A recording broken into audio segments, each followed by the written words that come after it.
Rick's problem is that his hip is swaying to the right, causing a reverse pivot, which resulted in an over-the-top steep angle across the ball, causing a slice. Hey Rick, how are you? Great, how are you? Good. So why don't you tell me a little bit about your game? What kind of things on the golf course do you feel like you struggle with? Well, I tend to block the ball and I push everything to the right. It's like I'm not finishing, but you can see my divots are coming across. Yeah, they're a little bit more out to in, a little steep, right? You can kind of bury a small animal in there. Okay.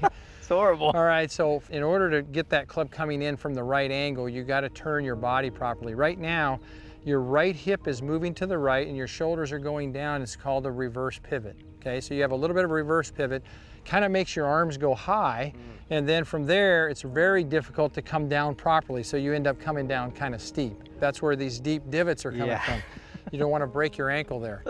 Okay, so here's what we're going to do. We're going to use as a tool here, it's called the Benderstik. What I'm going to do is I'm going to stick this over on your right hip, okay? And what I'm going to do is just stick it in the ground. I'm going to move this right against your hip. So can you feel that? Yes, yes. Okay, good. Now what I want you to do is in your backswing, watch me here, I want you to make sure that as you turn, your hip actually goes away from that thing, and you're going to feel like your upper body kind of leans over the top of it. Okay, yep, so your upper body is going to lean over the top of that thing, and you're going to try to gap away as much as you can. So really feel that hip move away and the upper body kind of go behind. That's it. Now swing right on through. Awesome. Nice job. Wow. That felt a lot better. That felt better? Yeah, that's incredible. Okay, well, a lot better. All right, now the key is with a ball, right? Okay. Practice swings are cheap. Okay, here we go.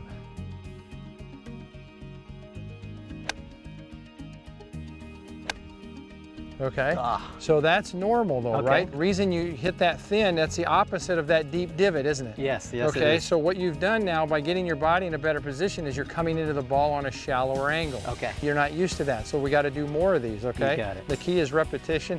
You can go ahead and adjust it right to your hip. Okay, don't move into it, just adjust it to you. That's why it bends. Perfect. And I want you to get your hips to go the opposite way and your upper body to lean over the top of it.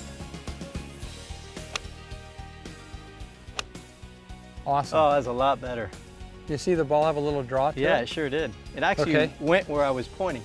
And the other thing is that it's an awful thin. You didn't dig a big hole. No divot at all. Just a slight divot, but the contact with the ball is a lot better. And you know, the key is to this is being able to recreate this every time you practice when I'm not here. It's kind of easy if I'm standing here, but now you have a way of getting some feedback. As long as you know you're gapping away from that thing, you're going to get into a better position every time.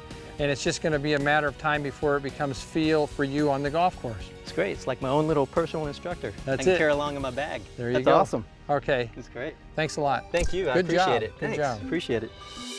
After less than 4 minutes with the Benderstik, Rick stopped swaying, resulting in a better turn with the upper body, which created a shallower, more from the inside down swing, resulting in a first-time draw. When I swung and hit that ball flight was amazing. I never have put a draw on my ball before. And it was really nice. It was a great change, and I can't wait to go out and apply what I've learned with using the Benderstik. It's incredible.